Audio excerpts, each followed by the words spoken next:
Chapter 1. Why should I grow as a leader? The higher the leadership, the greater the effectiveness. I often open my leadership conferences by explaining what I call the law of the lid, because it helps people understand the value of leadership. If you can get a handle on this principle, you will see the incredible impact of leadership on every aspect of life. So here it is. Leadership ability is the lid that determines a person's level of effectiveness. The lower an individual's ability to lead, the lower the lid on his potential. The higher the leadership, the greater the effectiveness. To give you an example, if your leadership rate's an 8, then your effectiveness can never be greater than a 7. If your leadership is only a 4, then your effectiveness will be no higher than a 3. Your leadership ability, for better or for worse, always determines your effectiveness and the potential impact of your organization. Let me tell you a story that illustrates the law of the lid.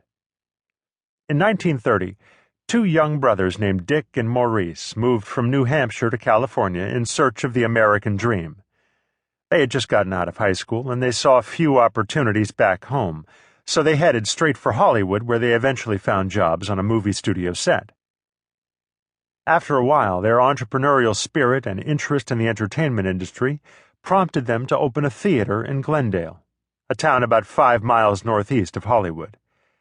But despite all their efforts, the brothers just couldn't make the business profitable, so they looked for a better business opportunity. A new opportunity.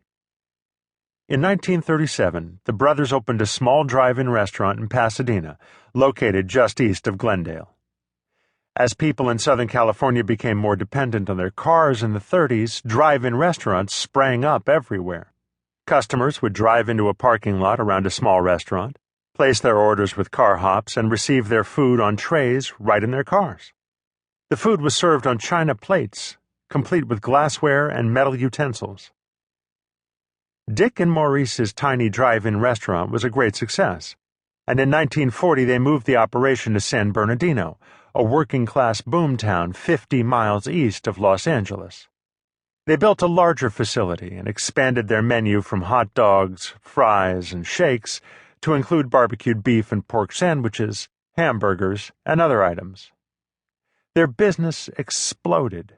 Annual sales reached $200,000, and the brothers found themselves splitting $50,000 in profits every year, a sum that put them in the town's financial elite. By 1948, their intuition told them that times were changing, so they made modifications to their restaurant business. They eliminated the car hops and started serving only walk-up customers. They reduced their menu and focused on selling hamburgers. They eliminated plates, glassware, and metal utensils, switching to paper products instead. They reduced their costs and the prices they charged customers.